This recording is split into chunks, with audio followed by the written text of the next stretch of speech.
Hello mga palangga, so magluluto tayo ngayon ng roast chicken. So nag-iisang ingredients lang po siya mga palangga. Ituturo ko po sa inyo itong season powder. Chinese style roast chicken. So imamarinate natin ito. Ituturo ko sa inyo kung paano po natin gagawin.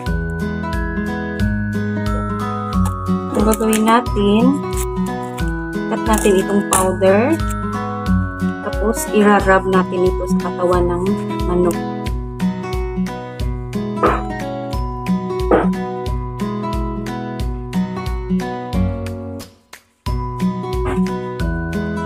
So, sa mga sawa na dyan, sa paulit-ulit nating pag-roast ng chicken, i-try nyo ito bagong taste siya.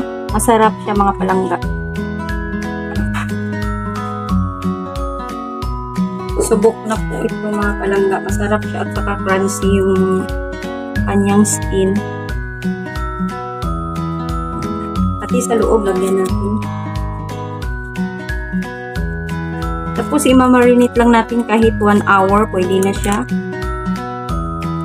Simple lang mga palangga. Ito lang 1 sakit lang ng ganito. Tapos i-roast siya natin. I-rub lang. Powder ito mga palangga. Huwag na tayo maglagay ng kung may iba pa tayong mga ano. Basta ito lang kasi medyo salty na ito. So, i-rub natin.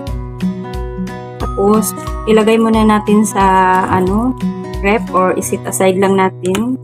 Basta huwag naman sa mainit na lugar. Basta malamig lang siya mga palangga.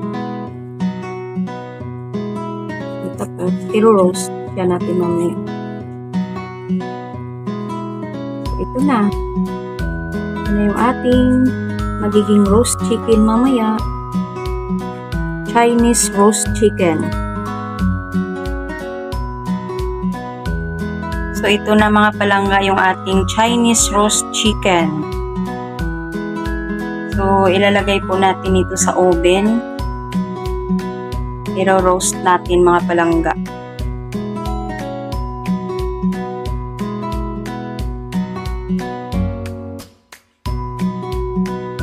So, isa lang yung ingredients natin mga palangga, yung season powder.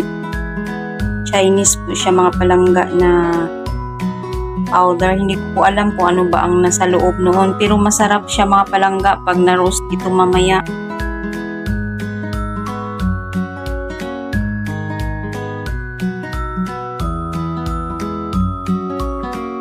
So, ilalagay na natin siya mga palangga doon sa loob ng oven.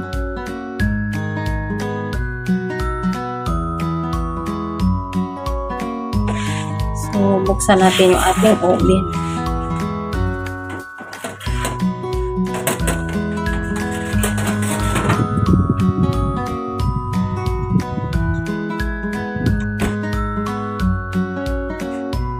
So, i-check natin mga palangga. Wow, pwede na babaliktarin muna natin. So, ganito yung ating chicken. Babaliktarin natin mga palangga para maluto yung kabila din.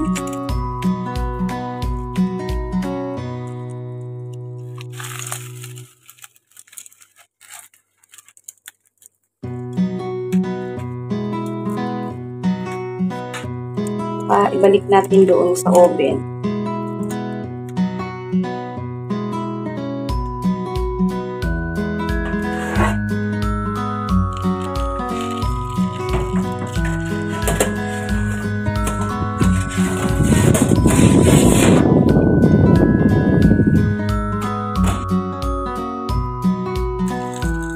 So, ito na mga palangga yung ating roast chicken.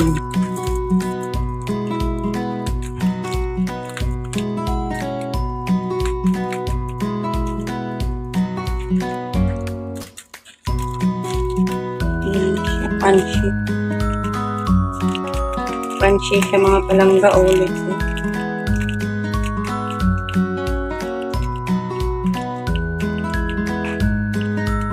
So, palamig-lamigin muna natin ito bago natin i-slice mamaya.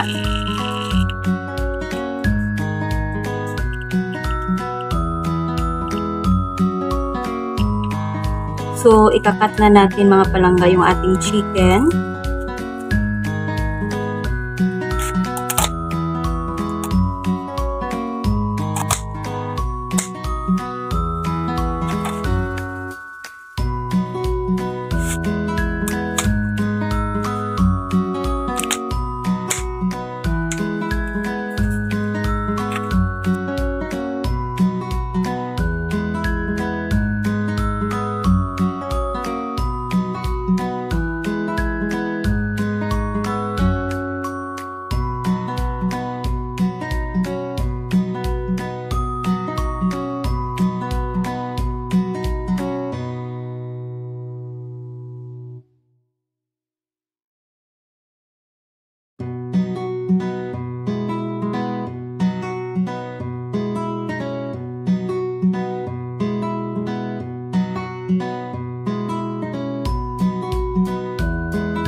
Ito na mga palangga.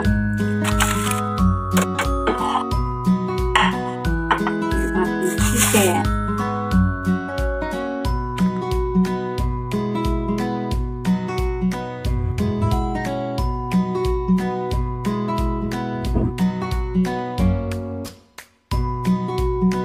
So, ito na yung ating roast chicken.